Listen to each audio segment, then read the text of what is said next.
What's up, everyone? This is Wild Phil with Wild Philosophy. Let's get fucking wild. Let's get wild. So, today's episode, 1 year in stand-up comedy. What have I learned?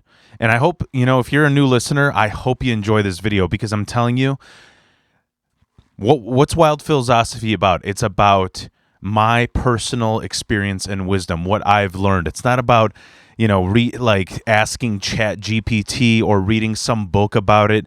It's strictly my experience, and that experience might help you. So, like I mentioned, I'm a Chicagoland stand-up comedian. I've been doing it exactly a year. Actually, in March is when I did it exactly a year, and the crazy thing was I was just eternally grateful for being booked on my first 2 showcases in exactly a year. It was great. I think I did all right. Both of them, the first one I opened, and it was at the Red Room in Chicago. It's honestly my favorite room in Chicago. I'm not kissing their ass. I don't give a fuck about any comedy clubs. That is my favorite room. I love it there. And it was a sold out show. I opened up, which is a very difficult spot to be in. You're warming up the crowd. People are still stuffing their faces with cheese fries. And I did pretty well. Like I wouldn't say I bombed, but I wouldn't say I killed. To some people that means bombed. But I'm just glad that I got more laughs than I thought I would. So, and I did, I think, 12 minutes, which is great. It's the first 12 minutes that I did. The other show I did in Michigan, I'm not even going to talk about it or mention where it was. It was a shit show. They don't pay. They don't really have an open mic scene where I went to. And they told me there were 6 people on the lineup, and everyone told me there that I was the best comic on the lineup. I'm only a year in, so there's something wrong with that. And if you know my comedy, yeah, there's something. If I'm the best comedian on the lineup, there's something wrong. So anyways, let's talk about this. So I have here basically 5 very important things that I learned through comedy that I'm going to go over my regrets and like downsides. Regrets / like flaws, right? And then I'll go over my accomplishments, right? So let's talk about the first thing. What's the first thing that I've learned? These are all things that I've learned that you need to do if you're getting into comedy stand-up. It doesn't, and this is for everybody across the board. Number 1, going to mics. That sounds so simple, so dumb, so cliche. Everybody tells you that shit, but it's true. It's absolutely true. You have to go to mics. Why do you have to go to mics? Because, bro, I finally, after a year, and when I'm talking about after a year, what I'm saying is, actually, it's May right now. I would consider now exactly a year. I was saying March, but the thing is, when I started out in March 2022, I started out a while back and did 5 mics, and then I bombed, and it traumatized me. But when I officially went deep dived into comedy, I started out March 2022, and I started because I started at a place called Josephine's in Villa Park. My friends at the time, one of my wife's good friends, Chris Bongat, TJ Remick, they ran the mic. It was a great fucking mic. It still is a great mic. They don't run it anymore. But when I started out, I was doing 1 mic a week, and I thought that's normal, right? And the reason why is because I came from the music scene. I've been in different bands. I released 14 albums. They're all on Spotify and iTunes.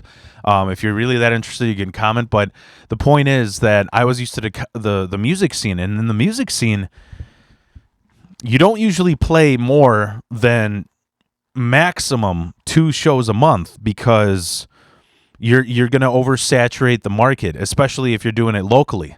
And that's, to be honest, I think that's what I did with my band. There's a website called do312.com, and it logs every show. And in my band, I played, I think it was like 52 shows in like the whole time that we were together, which was like 7 years. So it averages out to be somewhere around once a month. If you're playing a show locally once a month, people are going to look at you like you're either a cover band or a fucking just joke band. Like, so anyways, so I was like, oh, once a week is fine. Until I talked to my buddy Chris. He's like, no, dude, he's well seasoned. He's been in it for 6 years. He's like, I do it like maybe 3 or 4 mics. But then there's people like I'm gonna plug him in too because people are jealous of how good AJ Leidig is. You should look him up. AJ, last name Leidig, because this guy, he's the first person that I heard. He was like tallying all his mics, bro. I think he did it like around 500 mics in a year. Do you realize what that means? That means he did multiple mics in a day, at least once a day. That's how, and he's so quick. It's like it reminds me of when I saw Mark Norman, where I literally can't keep up with what he's saying. I can't keep up with it because it's so quick, one after the other, which could lead to burnout. And I wouldn't even recommend that, but he's capable of it, and awesome for him. But let's get what's what you're talking about. Going to mics. You have to fucking go to mics. Why do you have to go to mics? Because it teaches you how to do everything. Teaches you how to bomb. Teaches you how to kill. Teaches you how to work with the crowd. How to get used to the crowd. The biggest thing in the first year that I would say is it just teaches you how to get used to the crowd. I am so used to the crowd that I'm actually a little bit afraid that I'm too comfortable with being on stage. Meaning, I got to the point where I just don't care if I bomb or I kill. And we're going to get to that in the second thing that I learned. But the point is, you just have to put your fucking reps in. You have to do it. When you do a marathon, you train for it. Otherwise, you do horrible. Whatever you do, I just started doing jiu-jitsu again. If you don't train, you're going to get, you're not going to be good. If you like playing an instrument, you have to practice regularly or it will go away. You will forget how to do it. And that's what you have to do with mics. You have to go, I would say, if you're starting out, at the very least, minimum, 3 times a week. 3 times a week. I would recommend going every day of the week. Why not? It's hard for people working, but the point is you learn every single thing by going to mics. And what I'm talking about is that first year, you need to remember, you're just getting comfortable on stage. You're getting comfortable with that panic attack of speaking in front of a crowd. You're getting comfortable with knowing how to maneuver on stage, knowing, all the things. My biggest problem I still have, even a year in, is I say like and I say but way too much. You can see it in all my clips. I say it way too fucking much. I sound like a California blonde girl from the 90s. But that's me being very critical of myself. The point is, go to mics. It doesn't matter. The reason why I say this is because I would go to Joseph for the first 3-4 months. I just went to Josephine's, and I got used to going once a week, and I got used to going to that mic to the point where I was like, oh, I'm kind of getting this public speaking fear a little bit worn away. But then I did a mic somewhere else where I was never there, not familiar with, and suddenly I got anxiety again. Why? Because I became comfortable with that one mic. So do not do that. Do not go to the same mic. Try to go to different mics. Try to go to different mics every day of the week, every fucking day. It's like, for example, luckily in Chicagoland, bro, I'm not even joking. We have probably 5 mics every day of the week. So it's like Monday, you can go to, there's 3 mics in the city. I think there's 2 mics in the suburbs. Circulate them every other week. Go to a different one every other week. This Monday, go to the city. Next Monday, go to the burbs. Same thing with Tuesday, 5 different mics. Like 3 different ones in the burbs, 3 different ones in the... It's every fucking day of the week. And that's what you need to do, because you need to get used to not just talking in front of a crowd, but in front of different crowds and how to read it. And so that's number 1. Go to mics. Get your fucking reps in. You just be humble and don't worry about it. Now we're going to move on to number 2, which is the second thing that I learned. And that is not having a reaction. What does that mean? This is stuff that I've learned for myself. I keep saying that. What I mean by that is, no matter how you do, the best thing to remember, do not praise yourself. Do not hate yourself. Always be centered. Always be centered. And the reason why is because it will fuck with your head. It fucked with my head. And for example, I had a joke. I had a whole set, like 6 minute set about how much I hated working for the union. Dude, this joke, for the first time I said it, it killed at this mic in the city. It killed at this other mic in the city. It killed at 3 mics at the Burbs. And then I ate shit. And it leaves you in a complete state of confusion. You're like, why did I eat shit? Why did I do horrible? This joke kills it. This should kill every time. Bro, there's so many reasons why you could do wrong. And the thing is, like, I kind of take that Taoism into stand-up comedy, is don't ever blame. You know, what is it? The stupid man blames others. The smart man blames himself. The wise man blames nobody. You can't blame anybody because you never know. It could be that night. It could be everybody's worn out and they don't want to pay attention to you because they just got out of work and they're rarely paying. Maybe you're going on first. Maybe you're in a crowd that doesn't like your kind of comedy. Who gives a shit? Who gives a shit? And the reason why I say that is I've had people tell me, see, like, that's another thing I'll get into, but you should always listen to the crowd. Always listen to the crowd. And that's what I'll go into in the next step, but you need to recognize when you're doing good and zoom in on that. Put that fucking thing on a microscope. But what you do is you learn from it. Don't react to it in praise.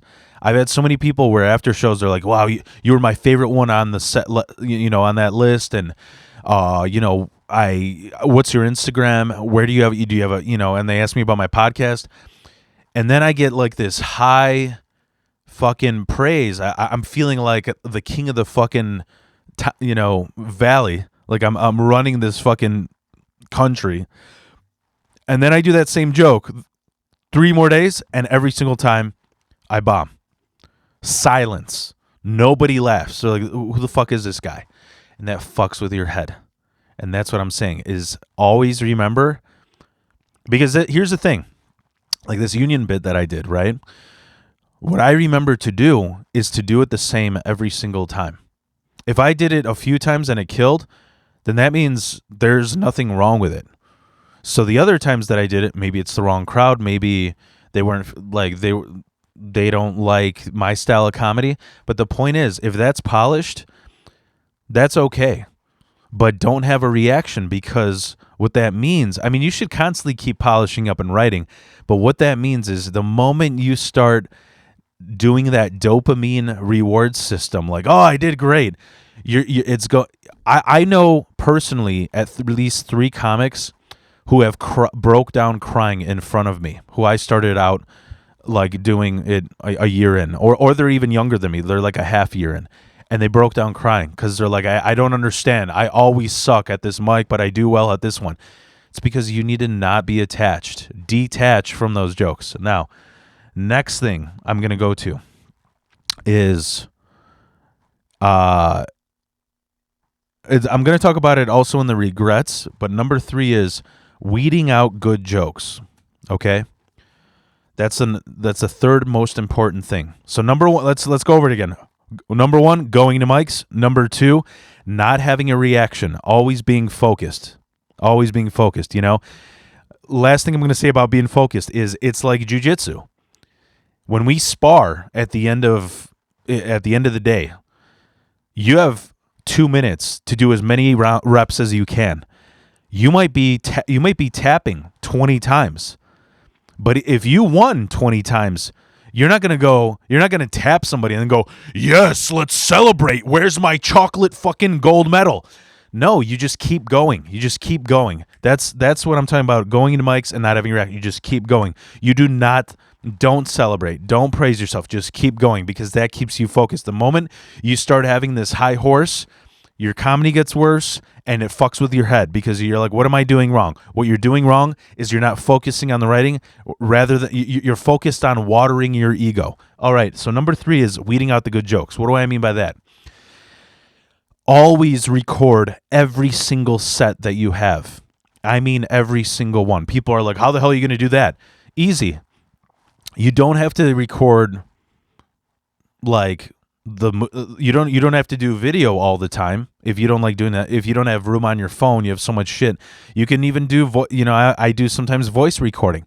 But the point is, that is the number one thing that is going to move you forward. You have to focus on what did I would recommend video, because what it does is it teaches you, what did I do in that moment that got that laugh. And I'm telling you, bro, just like you cut off toxic friends, just like you cut off toxic jobs, cut off the shit jokes. Just throw them in the trash. Do not become attached to them. That's what I'm going to get to in the regrets. But just cut them. Just focus on the good jokes. Focus on the laughs. And the reason why I say that is because I've written jokes. I'm like a storyteller comedian, and so many people have told me, dude, like, don't fucking do that. Don't do that. I'm a cunt like that. Sometimes I don't listen to advice. People say when you're doing your first few years, just do one-liners. Set up, punch, set up, punch, set up, punch. I'm filled with crazy fucking stories. It's why I do this podcast. So I like to tell a story. I like to write down, this is how I write sometimes. I just write down a story and then I pepper it with one-liners, because that's easier for me to even remember, because I'm staying on topic rather than, all right, this one-liner is about Uber. This one-liner is about drugs. This one-liner is about heavy metal.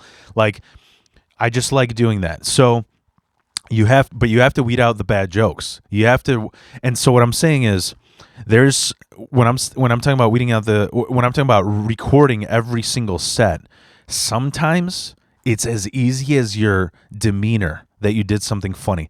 I want to tell you something real quick. If you look up my set, first Lincoln Lodge set that I ever did, that was the first like show that I did. It was sold out. I think there's like 150 people in the room. I did unbelievably well. It wasn't a showcase because I didn't get paid, but it was a show, and I did really well. But what I noticed, here's what's funny. I became super self-conscious because I had all my jokes on notes and I put them on the stool, and you really shouldn't do that at a show. You can do that at open mics, but at a show, people, like, it just turns people off. Like when you're doing comedy and you're just looking at your notes every 5 minutes, it's like when you can tell a news reporter is reading off a teleprompter. You can tell, like, it's kind of scripted, so you need to give the illusion that you're coming it up on the spot. And so what happened is nobody noticed this except me. I had my notes on my stool, and the funny thing is I would raise my eyebrows after jokes because I'm reading the thing, but it got a reaction because what I noticed at first, one of my biggest things that I noticed is I'm so nervous. I was so nervous on stage that I wasn't leaving room for laughter. And I guess that's another advice I would give is when you write jokes, make them as short as possible and be comfortable with that silence, because that leaves room for laughter. And usually it ends up in laughter, even if the joke isn't funny, because there's like a sense of awkwardness. So just feed on that fucking awkwardness, feed on that silence like a vampire. So what I noticed is that when I was reading my notes, I was unconsciously leaving silence for laughter. And that's when I started doing, like, that's when I slowed down a little. Just slow down, because you're just doing joke after joke after joke, and people are like, are we going to have some time to fucking laugh? What is this? Is this it's like, I don't know. It's just like giving someone speed, anyways, or chopping up a YouTube video to fit into a TikTok with no room for laughter. You're just like, I can't handle this. Anyways, so weed out the good jokes. Number 4, most important thing. Let's go over them again. Going to mics, not having a reaction, weeding out the good jokes. Number 4 is finding your voice. This is the one that I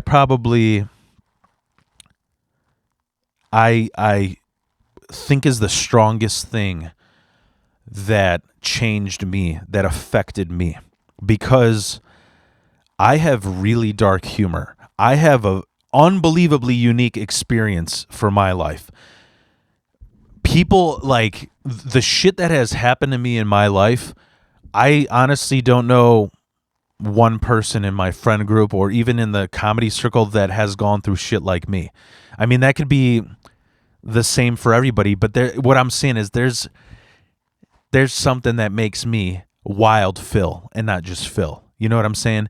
And the reason why I say that is what drove me nuts is in the beginning, I wasn't getting too many laughs because I started off, as people told me, just go to mics, just go to mics. Just, even if you don't have jokes, even if you don't think you're funny, just go on that fucking stage and say something.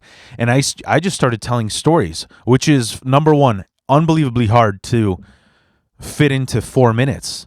But that's why you learn. That's why you go to mics.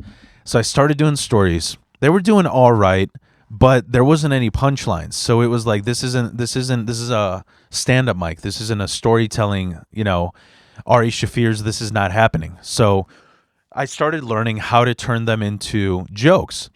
And then when I started learning that, I was trying, when you first start out finding your voice, you're going to start out, you're basically going to think, okay, this time I'm going to try and do like whoever your favorites are. I'm going to try and do like a little bit of Tom Segura type jokes. And then this time I'm going to do a little bit like Louis C.K. But you know what else? I like Mitch Hedberg. So this time I'm only going to do one-liners. And that's when you find your voice and what your thing is. I became so attached to bombing, to killing, to winning the validation of these other well-seasoned like comedians. They haven't been open micers for like 7 years. They evolved from open micer to professional stand-up comedian. And here I am. My problem is I always want to kickstart everything. Everything I do it to the extreme. It doesn't work. It doesn't. I get too fucking excited. It's the wild in me. And so what happens is I think I annoyed a few well-seasoned comedians because I was like, why aren't people laughing? They're like, dude, you're a fucking year in. And one of my, I consider him, like, I think if I had to put in all together into one ball of the funniest comedian, the one I like the most, the one that's equally nice, the one that equally gives me advice, I would probably say my buddy Dan McCarty. I don't know if he wants to be mentioned, but he's the one who's like, he's equally as compassionate as there's tough love. Like, dude, just keep going to fucking mic. Who gives a shit if you're not funny? He's like, dude, it took me 2 fucking years to get one laugh. Can you imagine doing 5 mics a week for 2 years and just silence? How does only the strong survive? This is a very strong business, And that's the other thing. Before I keep talking about finding voice, I want to mention everything important for anybody who's thinking of going into comedy. What I want to tell you right now is, you know what? I'll mention it in regrets. Well, I'll talk about thick skin and regrets. I'm sorry. This is that wild mind. I'm manic right now. I had Dunkin' Donuts coffee. Anyways, so finding your voice. What am I talking about that? Each person is their own thing. You can tell when somebody finds their voice because they're just flexible on stage. Instead of seeing like somebody, instead of what, when you watch I know everybody's seen like commercials or just ads for like some Shakespearean play or the Book of Mormon, and you could tell, I'm going to conquer the sea because it's for me. Like they're dramatic and it's fake. They're reading off a script. And that's sometimes what it seems like when you're first open micing. Like you're not being you, People who find their voice, they're kind of just up there like, I don't even care about being here. This is what happened to me. What's funny is you find your voice when it looks like you're being yourself, but you're also, there's a punchline after punchline after punchline. That's such a great place to be. I'm still not there because I'm not regularly killing. I'm still scriptly writing jokes, and that's okay. It's a fucking process. It's a work in progress. But that's about, finding your voice. You just need to what I always ask people, I was searching for I got such bad rejection issues. After every fucking time I did a set, I would ask these comedians, did I do good? It's like I'm asking my dad's approval that wasn't there my whole life. It's like, did I do good, Dad? Are you proud of me? Did I kick his ass? Every time, until finally Dan McCarty, he's like, dude, listen to me. Keep going. Do not ask for a review every single time. Just keep doing it. You will find it out on your own. You will accept yourself. You will find it. The only way to find yourself is within. You don't ask other people, did you like this? And if it makes you laugh, and if you like that joke, who gives a fuck? Because the thing is, I tend to see, here's my problem. I'm just going to tell you this real quickly for people who have seen my comedy or have seen my clips. My problem is I got into comedy because I grew up in a very fucked up like childhood where my mom, my aunt, and even people at school, they constantly shit talked me. They made me feel, they trash talked to the fullest extent. Every possible thing you could say bad, they said about me. And so finally I got into like Jeff Ross and the Comedy Central roasts. And what I realized is my best defense was saying the most vulgar fucking thing imaginable. The most fucked up thing imaginable. And my problem is I'm still working on it is my voice is having, incorporating my personal experience into jokes. But what I need to do that I'm still working on is I need to make it silly and aim for that laugh. When instead I'm still kind of aiming for that shock. I'm going to be honest.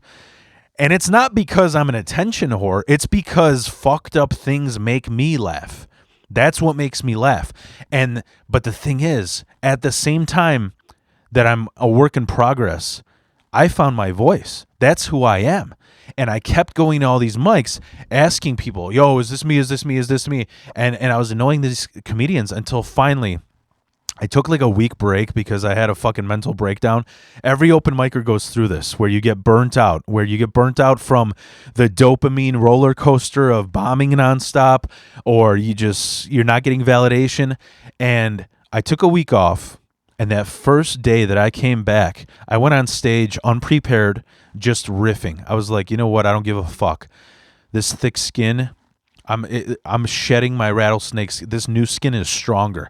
And I went up there and I just ranted about being Polish, and I did better than I've ever done in an open mic. It was fucking crazy. And why? Because instead of having this prepared script, I just went up there myself and said what makes me laugh. Find your voice. All right. Going to mics. Number 1, no reaction. Number 2, don't let kills and bombs affect you. Number 3, weeding out the good jokes. Number 4, finding your voice. And number 5, for the last one, this kind of goes and coincides with finding your voice, is, I guess, not considering advice permanent. And what I mean by that, normally I have written down on here, don't take advice. And the reason, so there's a little bit of an oxymoron here, because what I mean is, why would I tell you not to take advice from well-seasoned comics? What I'm saying is, take the right advice. Okay? When somebody tells you, for example, I've had many times where people would tell me, like, I'll give you an example. I'm not going to name these. I'm not going to be, because I don't want to shit talk people, but there is, like, I told you I had this bid about the union, right? And I had one person tell me, don't ever shit on unions. But then I asked myself, I'm like, is this coming from a comedian, or is this coming from somebody who's a fucking loser that's obsessed about politics? And it ended up being a loser who's obsessed with, I'm not saying they're a completely loser. I'm saying people who are obsessed with politics, to me, are just fucking stupid. Like, there's so many more interesting things in life, and you choose this as your hobby. So I realized he's not telling me this union bit is bad because it's not funny. He's saying it because, it doesn't go with the views that I believe in, and so it offends me. And then I went to somebody that I trust, like Dan McCarty or just other people, and they're like, yeah, it's kind of funny, but here's the thing. You got to focus on the funny. how many people in the crowd even know what the fuck you're talking about? You know, you're talking about this kid who said, "Oh, don't talk about unions because, you know, they don't go with my views." He's never even been in a union, so he doesn't even know what the fuck you're talking about. And guess what? Neither does the rest of the crowd. Make more funny and relatable material. Or even if it's not relatable, make it relatable. Even if you're talking, like, I have so many jokes about metal. Make it like, yeah, not a lot of people are deep in the dark web of metal, but some people know a little bit about metal. Talk about that stuff. And that's what I mean about advice is follow the laughs, follow your voice. So that's what I'm talking about when I say recording all of your sets. Go over them, look at every little thing. What got laughs? Chop off any unnecessary words. One of the other good advices that I've heard from my good friends Chris Bongad and Kyle Allen is every joke that you write, try and first make it into a sentence. Meaning, every joke that you write, immediately people, they start off, well, I guess for me, because I'm fucking long-winded, that's why I have a podcast, you know, they say something in 4 or 5 sentences. Instead of doing that, think of what's the funniest part, write it in 1 sentence, and stretch it out from there at the maximum 2 sentences. You got 4 fucking minutes on there, bro. Make them the best that you can possibly be, okay? It's like, I don't even know what to compare it to. I mean, but that's what it is. You have to, you're writing a joke. You're not telling a story. Jokes are an art. It's, you know what I compare it to? It's sort of like haikus in poetry. Everybody who writes poetry, you know, people consider lyrics, and that's why I'm talking about this, because I'm from the music scene. When people write lyrics, they're like, oh man, I'm going to write as many lyrics to make my point come across. Okay, well, you're doing that for a song or you're doing that for poetry. But this is a haiku, Mike. So you can only do it in, what is it? I don't know what the fuck it is, 13 syllables. I forgot what a haiku is. But anyways, we're writing haikus here. We're writing setup punchlines. Make it as brief as possible. Get your point across up until the laugh. Nobody gives a fuck about the details or the story. So when I talk about not taking advice, listen to your own heart. See where the laughs are in those jokes. Keep those jokes, and just because you cut something out that you thought was funny, you can replace it or you can make it funny. It doesn't mean you have to throw it in the trash. You could recycle that shit and make it something better. So I would say yes, take good advice from well-seasoned comics, but also follow the laughs. Always follow the laughs. I know comedians who their jokes aren't really that funny, but the way they portray them and the fucking character that they are on stage, who gives a shit if they're laughing at them? You're up there to get jokes. That's one thing that I sort of had a little bit of a squabble with some well-seasoned comics is I was being told, like, you know, this is an art and this is the one way that you can do it. I'm too artsy to think that way. To me, I'm like, when I go on stage, whatever gets laughs is comedy. I don't give a fuck if it's set a punch or storyline or whatever. If I just show my fucking ass crack and that gets laughs, to me that's comedy. Sure, some people will be mad, some people won't respect you, and that's my personal opinion, but you're getting laughs. You're finding your voice. That's the thing about, like, that's why I loved entering jiu-jitsu not knowing anything about it, because I knew not only was I humble and entering department, a thing that I wasn't familiar with at all, but also it helped me think outside the box even more, helped me improvise more. It was like I was doing 13 moves in one single spar that I didn't even know the name of, but I was doing them because I was improvising. And that's kind of what I mean by advice. Take all the input you can, try it out. Maybe it doesn't work out, but use the advice that works for you. All right. That's why you listen to this video and listening to my advice, bro. I just fucking told you not to. Anyways, So I told you about the 5. Let's go over them again. Number 1, go into mics. Number 2, no reaction. Do not react with praise or with depression to bombing or killing. Just stay focused. Number 3, weeding out the good jokes. Watch all your material. Keep the good shit. Cut out the old shit. Put it in a fucking, one last piece of advice about weeding out jokes that I want to give. A lot of people have different ways of writing. I fucking hate, I started doing, artists are always the ones that they have a desk that looks like an episode of Hoarders. And I hate that. You don't know how many people I see. They have 24 fucking books with just notes scribbled. And there's more scribbles than jokes. It annoyed me. I need organization. Maybe it's the OCD side of me.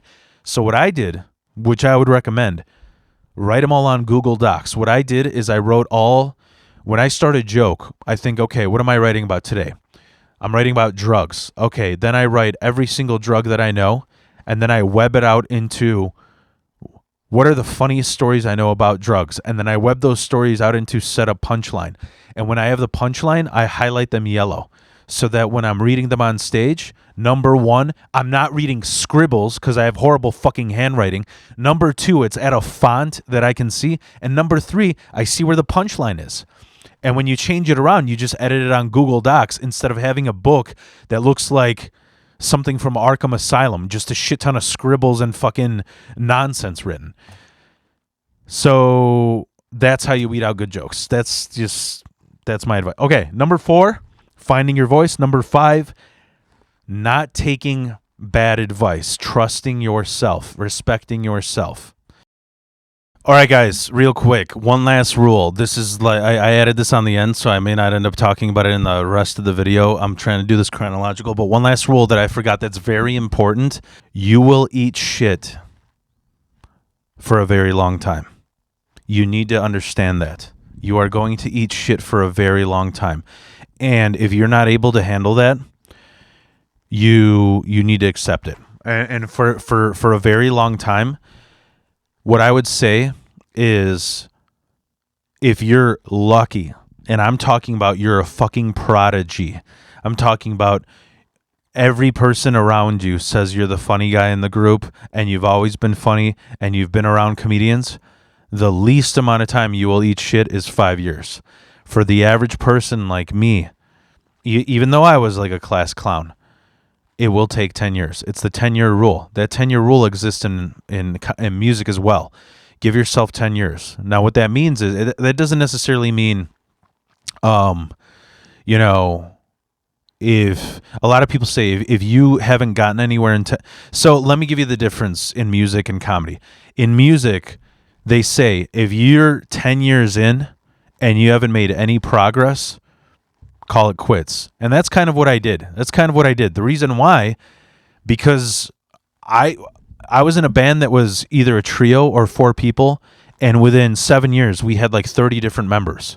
It was ridiculous because people just I'm not gonna rant on this, but I think that the reason why more people like rap and electronic music is because it's made by one person, so it's a lot more the market is saturated with it more, and it's more saturated because bands consist of 4 or 5 different personalities, and they need to get along with each other. They need to be tolerant, and unfortunately, a lot of people these days are not tolerant. They're not tolerant. So the point is that the reason why I called it quit, the reason why we couldn't move forward is because this is exactly how it was. I'd write a first album, new members. They're like, all right, we're going to play this. And then they're like, well, we've been playing this for 4 or 5 months. Do you mind if we write a new album that we can be on? Okay, write a second album. We write that second album, those members leave. Now we have new members, and they say the same thing. And it kept same cycle. Well, can we write a new one because we want to be a part of this? And it just, after 10 years, I was like, fuck this. Where have we gone? Comedy is a little bit different. Because comedy, the thing that's awesome, but also it's the extremes. It's extremely awesome, but it's extremely devastating, is that comedy, you get instant feedback. With a band, it's sort of like what happens when you're in a band, How do you know if you're doing good or not? Because you write you sort of claustrophobically stamp yourself in this box where you write 10 songs and that's what you're going to play for the next year or two. So they better be some really fucking good songs. And even if they're not good songs, whether they're good or not, how do you get feedback? Especially when you're starting out. Are people not buying your album because it's shit, or they just don't know about you? And me personally, my band Kroll Klex, it's a psychedelic band, KROLKLEKS. I have people buying my album in China, in Germany, I've had people in San Francisco asking me for permission to play it on their radio. So people, I knew that I wrote good music, but I didn't tour and I didn't have steady band members. So that's the feedback that and it was really, and that was devastating. With comedy, it's even more devastating because you're getting feedback more frequently. You're bombing more frequently, or you're killing more frequently. And so you will eat shit for a very long time. The thing that's great about comedy, like, it's devastating because you're eating shit so frequently, so in such a little amount of time. But if you just keep going to mics for 10 years, bro, look at your first fucking set and look at where you are 10 years later. You'll be proud of yourself, but you need to know you got to go in this humble and prepared to eat shit for a very long time. There's not a lot of, there's not a lot of situations where that happens, where you're eating shit for a very long time. I guess it's like, it kind of reminds me of Squid Games. It's like, if you want to get this good money, the grass is greener on that side, but you're going to need to really eat shit. You might get killed. You're risking your family. You're going to see people get killed. You're going to eat shit for a very long time, but eventually it really pays off. It pays off because that's the other thing that's part of this rule is you cannot compare yourself to other people. You need to compare who you were a week ago, 2 months ago, 3 months ago. And that's what's going to help you get forward, because I did this. I came in there being like, well, I'm going to be fucking Louis C.K. I'm going to be Louis C.K. I'm going to be Sebastian Maniscalco. I'm going to be Big J. Okerson. And dude, look at the numbers. Louis C.K. has been doing comedy since he was like 20, and he didn't become the best, like the GOAT in my opinion. He's the GOAT. He didn't become the GOAT until he was like in his 50s. I can't imagine what he went through. That's a mind fuck. But he's the GOAT. That's how long it took. Every person you can imagine, even like, I mean, just everybody. The average amount of time is 10 years. It is 10 years. I'm telling you, like right now, what position I'm in. Here's how I'll know that I'm doing well, and here's what I'm planning on doing, because I'm confident that I can do it. Especially the accomplishments that I've done in 1 year that I'm about to mention. In 1 year, my goal is that I'm going to reach out to 40, 100 different people, and I'll get booked on a showcase, which is what happened to me. But in 10 years, my goal is to smoke a fucking cigar with my feet kicked up on the desk and people looking for me to book me, reaching out to me to get booked. And that's why I'm saying, do not go in this fucking thing thinking you're going to be funny instantly. It doesn't work that way. It doesn't work.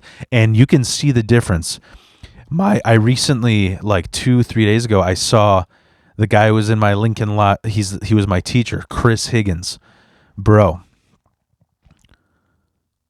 I go to so many open mics where you get used to like a little bit of mercy laughs, where you're laughing because you're like, oh, that's a good idea, I saw Chris Higgins. There was no moment of silence. There were dying laughs from start to finish. That is a fucking samurai. That it was like watching an ancient samurai make the sharpest, strongest katana right in front of my eyes. It was so great. I'm not kissing his ass. I don't kiss people's asses, but it was great to see. It was great to see. And That's the thing, is for a long time, you got to go through you got to eat you're going to eat shit, you're going to bomb, you're going to get mercy laughs, but you're still learning the art. And that's the funny thing about comedy. This is the last thing I'm going to say about rule number 6 is coming from a music scene, music, world.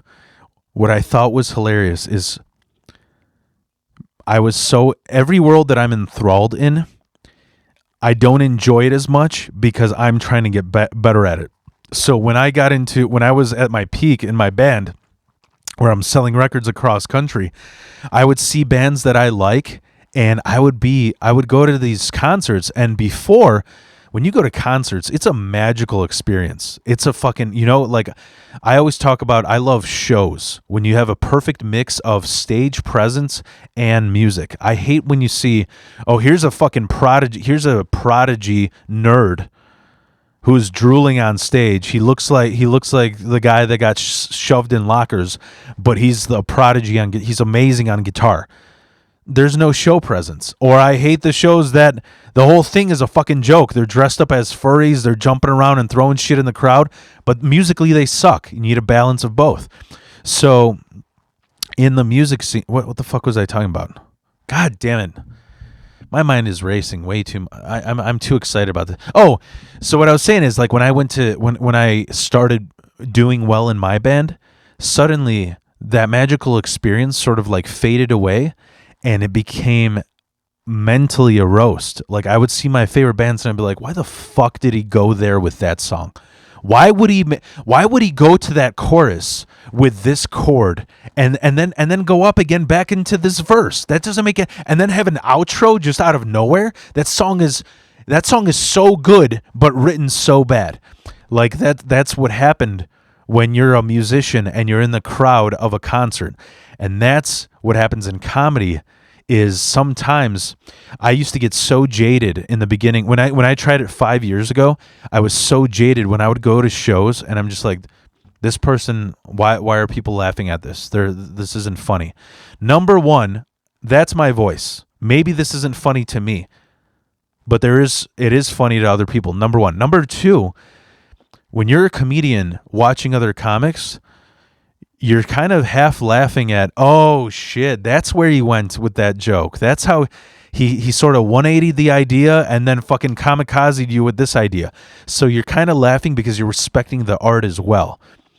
And that's where you have to go through that phase before you get good. So that's rule number 6. Enjoy the rest of the video. Now, let's talk about the last thing. The last thing I have on here is regrets and flaws, and then accomplishments. We need to do accomplishments because I need to love myself, and you need to love yourself. Always praise your accomplishments because that keeps you knowing that you can keep going, that there's a reason to keep going to mics. But let's talk about regrets first. So what regrets do I have? What flaws did I learn through comedy? Number one. This is embarrassing because anybody who watches my podcast knows exactly who I'm fucking talking about. There is drama in the comedy scene the same way there's drama in every other scene. And for the longest time, it literally took me like 7 to 10 months to realize there was any drama. I remember going to Chris and TJ Remick's mic and being like, dude, I can't believe it. Everybody here is nice. Everybody here is cool. Everybody's so awesome. And they're looking at me like I'm Ned Flanders, like I'm that overly half glass full person. Like, bro, I've been in this 5 years. You know how many fucking people I hate? Just give it a year. Give it a year. Talk to me in a year. And sure enough, they were right. Because 7 to 10 months in, that's when drama started happening. What I'm talking about drama is there's several. You just need to expect it, and you just need to avoid it. Don't let it affect you like bombing doesn't affect you. What I'm talking about is like, because coming from the music scene, I was like, oh, there's no way. There's got to be worse drama in the music scene than there is comedy. And the thing is, there's a yin and yang in every situation. There's a benefit and a flaw in every situation. Nothing is 100% perfect. Nothing's 100% shit. Nothing's 100% awesome. In the music scene, I hated drama because every music project that I was involved with, I was I don't know what you call it, the alpha wolf, meaning I took care of everything. I wrote the music, I recorded and mixed and mastered the music. I raised money to go to a studio, to pay for rent, to replace instruments. I raised money to make merch. I booked shows. I did everything. Every music project. The last one, I had a lot of help from my guitarist, so if he watches this, I don't want him to shit on him. But the point is that it was so much drama because I felt like I was being a babysitter to musicians and comedians. Anything in the art world, they're the most unstable, unbalanced fucking people. So, and it's not that I was not unbalanced, it was that I was able to manage it. But the thing is, I felt like music because I have to manage these people as well. Not only is there shit talking from other bands, from other people in the scene, from people reviewing your album badly, you have drama in your band. This guy, I say this as like a bit, I think, before, but it was like nobody was ever on the same page. What was I looking out of being in a band? I was looking to get famous. I was looking to tour. I was looking to make this my main source of income. And it's like, all right, well, the drummer just likes fucking underage girls. That's why he's in it. The bassist, he's in it for the free drugs. And the guitarist is like, I'm just doing this for fun. Like, I don't really want to go anywhere outside locally. So nobody was ever on the same page. So I'm like, there's no way it could be worse than that. It could be. And in comedy, what I learned is like I said, dude, people who do comedy, every single fucking person who does comedy, comedy is a coping mechanism. You're turning whatever traumas, whatever experiences you had in life, whatever things that were absolutely fucking insane that other people involved in that trauma didn't see. So you're going on stage and shitting on them because you're like, you're fucking insane. Why did you put me through this? And so there is going to be drama. There's going to be all kinds of stuff. There's people who... So what kind of drama did I see? I've noticed that there were people who sort of like, I guess, I gave a lot of good ideas to bad people.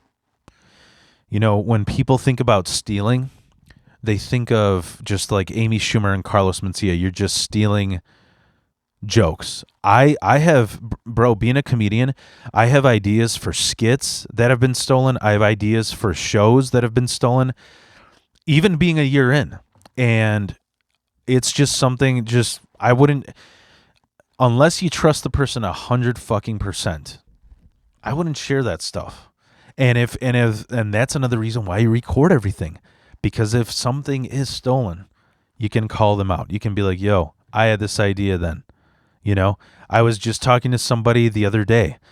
I had an entire joke about white people, and I don't get why they're obsessed with board games. And I specifically mentioned certain board games. And they're like, "Oh yeah, I had that joke before you."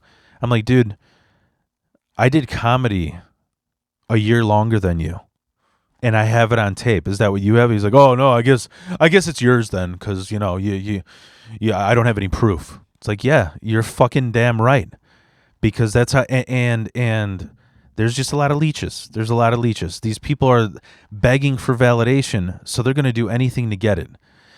So that's the drama I had. The other drama I had is, despite having thick skin in comedy, there's a lot of people who I've noticed where, like, once you become cool with them, they can be real touchy. But anyways, that's all I'm saying. That's one thing that I regret. The other thing, so what's the other thing I regret? Number two, I have three things. So the idea of drama.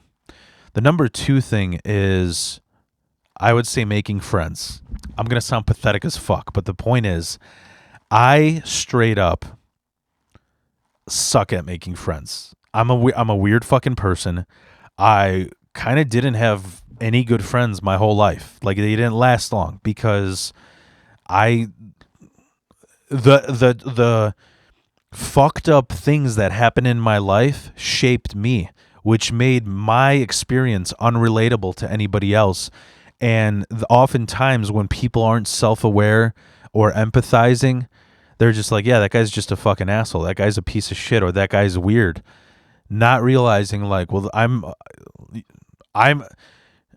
monsters aren't born. They're created. And this is the result of everything that I've gone through.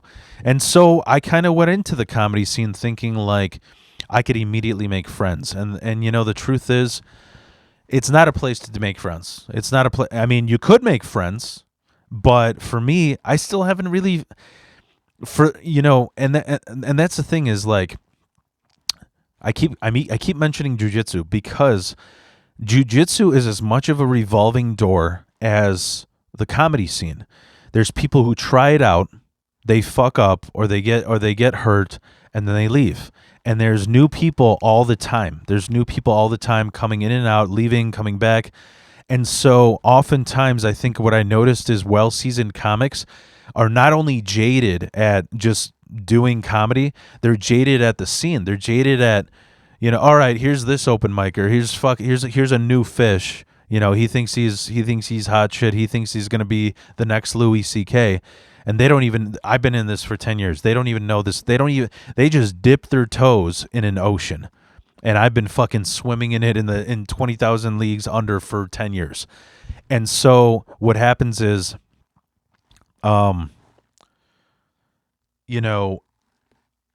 they realize that you have to be accepted into that scene. You have to let these well-seasoned comics know you're serious about this. You're in this. Personally, I've had a problem because I've had people tell me, they're just like, dude, why don't you need to hang out more. You need to go for the hang. At first, I was working a 60-hour-a-week welding job. Like, I'm already sleep deprived just doing the mic and leaving immediately. So it's already hard for me to even do comedy.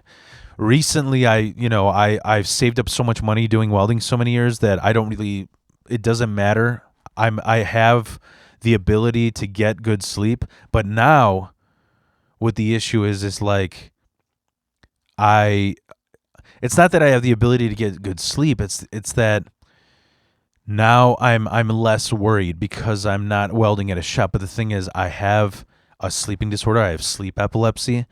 So it is hard. It's not about being sleep deprived. It's about if I stay out too long, that me forcing myself to stay out, that could trigger a seizure. And it sucks because it's like, how do you explain that to every person? It's like, oh yeah, I didn't leave because I didn't want to see your set. I left because I have this disease. To a lot of people that don't understand, it seems like a crutch, but it isn't. But we're talking about making friends. And I'm talking about, it's not the place to make friends. Some people, I can't tell you how many people I was like, yo, dude, you want to come by my house? We're throwing a board game party.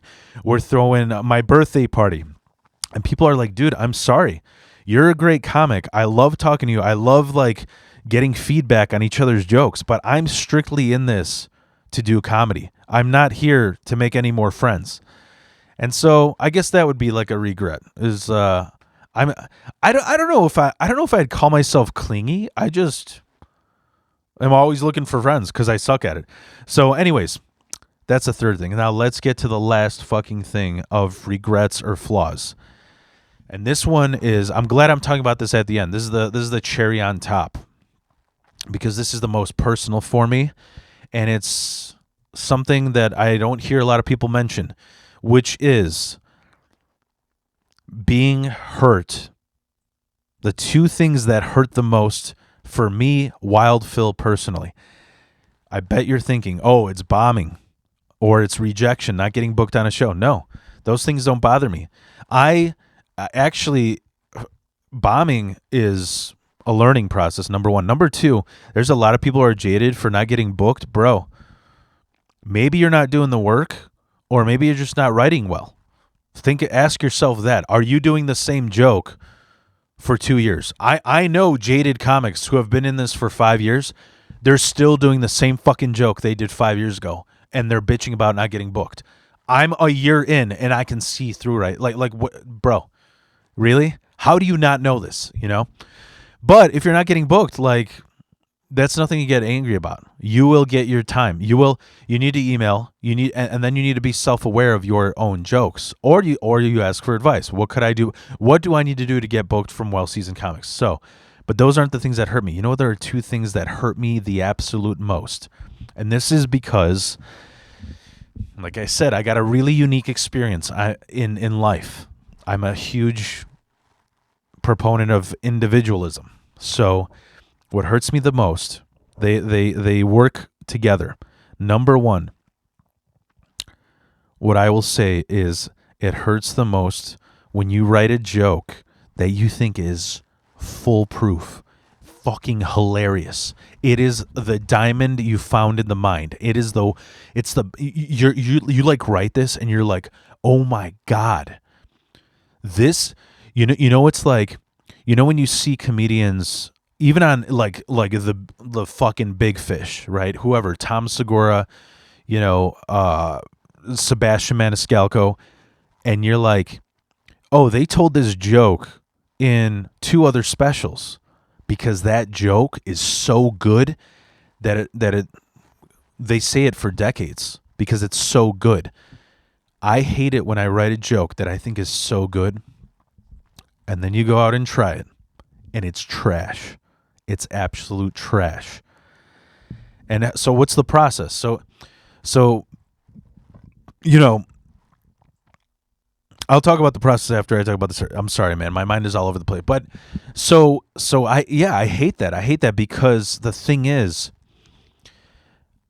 oftentimes I find these stories that are real, that happen to me, that are actually funny.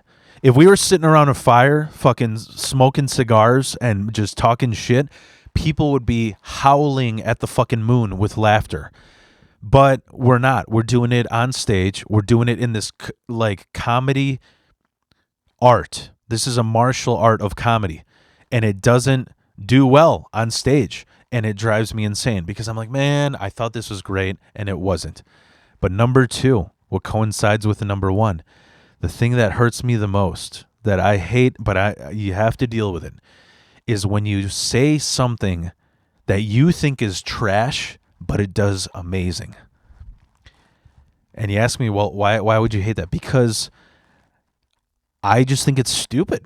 It's not me. I feel like I'm fading my voice, if that makes sense. I'm going to give 2 examples right here. I've said these jokes. I think there's clips online, and I'm not afraid to share them. Let me give you 2 examples. So what is a joke that I thought was hilarious, but it doesn't do well?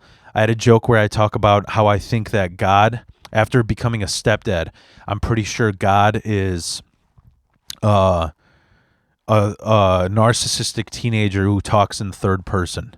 Because every excuse that God has, my teenager has, right? Where he's like, if I caught my teenager impregnating some girl, and it's like, bro, you don't even have a fucking job. Well, he's like, well, you know what? The Lord works in mysterious ways. I just riffed on this, right? I thought it was the funniest joke ever. I'm like, this is relatable. It has a quick punch. I've done it already like 5 times, and it gets very little laughs. And what I'm saying is, if it's not making people die from laughter, you need to first polish it up for, I would say, 2 weeks, 2-3 weeks. And if you're not able to polish it up in 2-3 weeks, just scrap it, let it go. And that's my problem, is when I have a real, like that to me is a personal thing. I have a stepkid, and he does have these excuses. So it's kind of like I have this Taoist attachment to this joke because this is real. This happened to me. So it's harder for me to let go, but it's just not funny. So share it with friends. Don't share it on stage. Now here's the example of when I thought something was stupid, but it kills. It kills. And the funny part, my wife has told me this. I've had friends tell me this. They go, oh, this thing of your stand-up was funny. And what drives me nuts is it's always the things that I come up on the spot. Like I'll go up on stage and I have jokes that I have prepared, but I'm kind of trying to assimilate it to the present so that it gives the audience the illusion that, you're just riffing 100%. You don't have anything prepared. And so I'll riff on stuff in the present, and it does amazing. It does amazing. And I'm like, bro, I just pulled that directly out of my hairy asshole. How is that funnier than the stuff I have prepared? It gets me so, especially when it's like I said, when it's a simple setup punch. So the example that I had is I went to this mic, and I kind of had like this signature jacket that I love. I love Ramones jackets, like the old school 1960s biker jackets, but the jacket that I love the most, it's like a it's a bomber jacket with the fur on the collar. So it's like it's basically like a skinhead jacket with the fur. It looks like a pilot's jacket, like a Top Gun jacket. I just love them. I've worn them since I was a sharp skinhead in high school, and I've always loved them. They're warm, they're comfy, they're awesome. They're the most comfortable jacket, and so that's like my image. I have like 3 of them. And I wore it on stage. I'm wearing this bomber jacket with a safety yellow hat, and the first thing I said, it just came up with it on the spot. I'm like, oh yeah, you know what? I don't want you guys to judge a book by its cover. I know what it looks like, and I'll explain. I just came from a audition for a biopic on storming the Capitol. Didn't make the cut. Yeah, they said I didn't roll my ankle enough, and where the fuck are my New Balances? Every time I've said that, people are dying from laughter. They're fucking dying from laughter. It's one of the jokes that I like always start out with because it's so good. And I'm like, dude, it's so stupid. It doesn't make me laugh. But you gotta, I don't know what to say. I don't know if it's called selling out or if it's doing the art the right way. To me, it feels, you know what I'm saying? Like if it's a joke that doesn't make me laugh, it makes me feel like I'm not being myself. I'm selling out. I'm, whatever. But the truth is, that's how you do that art. It's like the way I look at it is when I used to play guitar in a band, right? Somebody taught me this new technique. Well, they're teaching you that technique because you're getting better at playing guitar. I didn't look at it like, I'm not going to do that. I'm just going to play hammer-ons. For anybody who doesn't know, hammer-ons are the easiest way to play guitar. It's basically how nu metal is made. Basically, what hammer-ons are is instead of making chords with all your fingers, you're just pressing down an entire fret with one finger. So you just down tune your guitar. There's no skill required. It's the easiest fucking way to play guitar. And so when I evolved from playing hammer-ons to like solos, I wasn't like, well, I'm losing my identity. I'm selling out. No, I'm becoming better at my craft. And that's what I noticed about when there's jokes that you go, like I said, with rule number 3, weeding out good jokes. When you're watching all your recordings and you're seeing what's getting laughs, you're saying those jokes you're serving the audience because you're the jester. I had a buddy of mine, his name's Ryan Cawley. He's the drummer of a black metal band, Matianak, with Arelis. I always mispronounce, but he told me there's a book called like The Court's Jester, and that's what the jester's job is.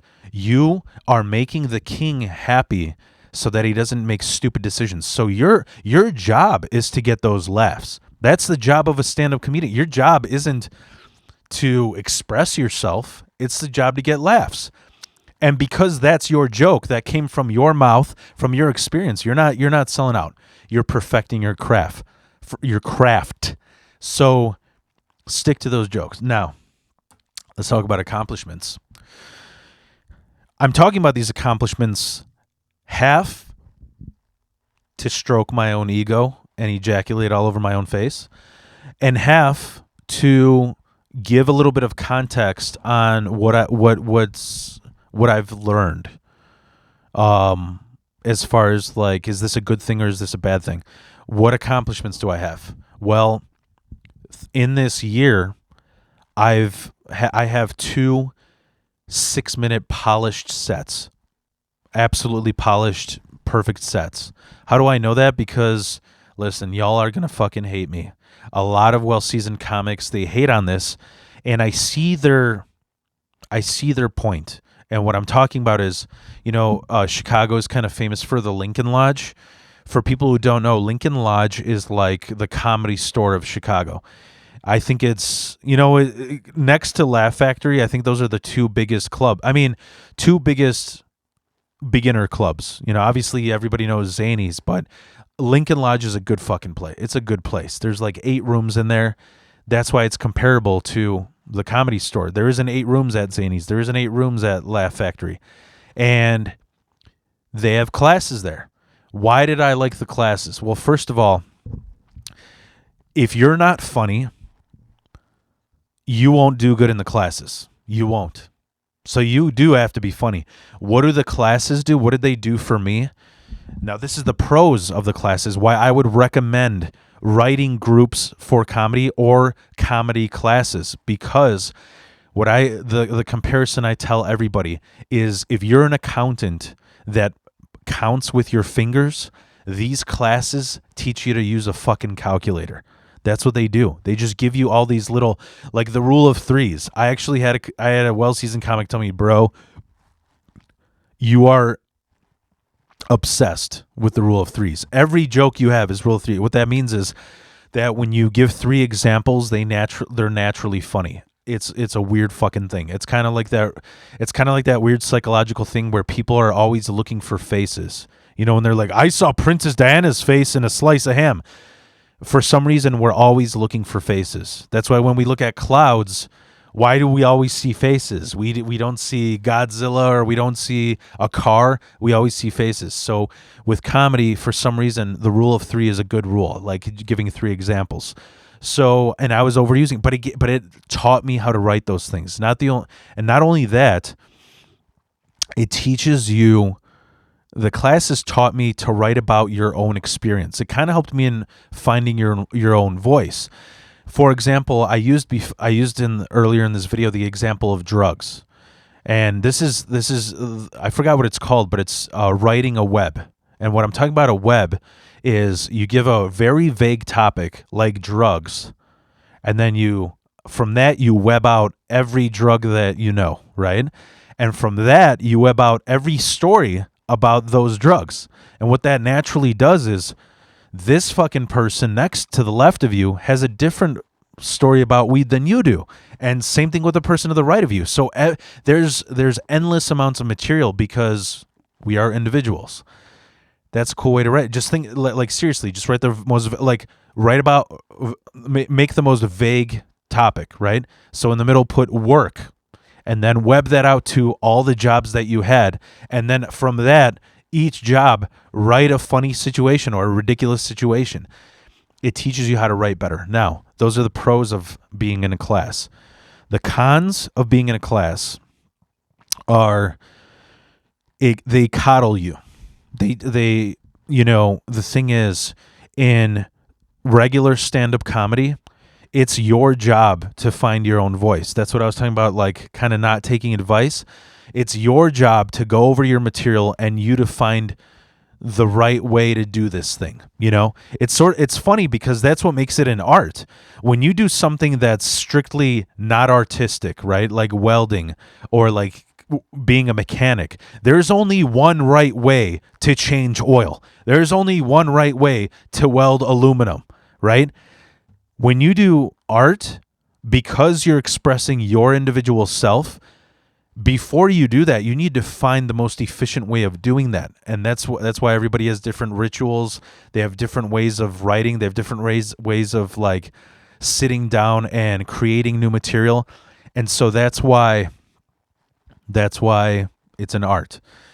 And so what I'm talking about, that con about like a class kind of coddles you, is like the reason why I like the class was because it was coddling me and I didn't realize it. And what I mean by that is I was going to this class with 10 other individuals, which means here I am writing a joke and I'm getting input from 10 different people. Well, you should do this. Well, you should say this. Well, have you thought about this? And that's why I came up with fucking a 12-minute set in 1 year. It is a good set, but the reason why I did it was because I took the easy way out. I did it's like it's like Chat GPT writing jokes for you, because I wrote the jokes, but I got input from 10 different people, and then look at what it did to me. After those classes, I would do these open mics, and every single fucking well-seasoned comedian, what did you think of that joke? What do you think of my set? What do you think of my set? And it got me in that mindset of, can you hold my hand through this?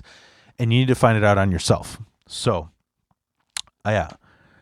Back to accomplishments. So I have a 12-minute set.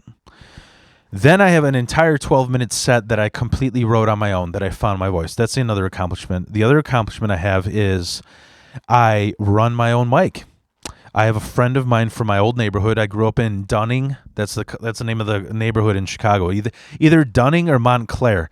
It's basically, when I tell people it's Chicago's super segregated, that neighborhood is all old mafia guys. It's all fucking like, it's Archie Bunkers. You know what I mean? Like, that's, and I love it there. And I take a little bit of that into my comedy.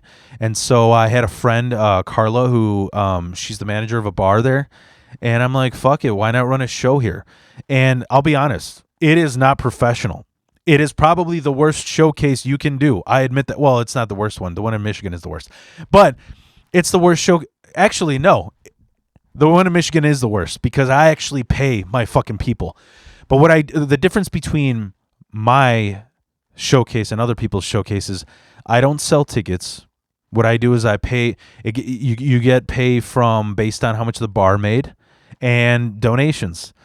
But what my showcase is about is giving new micers the opportunity to do 10 plus minutes rather than 3-4 minutes at open mics.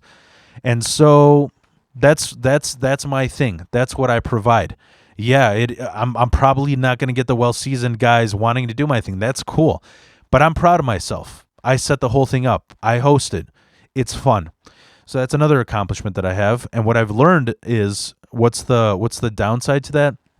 I had people tell me, like, dude, you're only a year in and you're already running a show. Congratulations, but slow down, man. Just slow it down. Take it easy.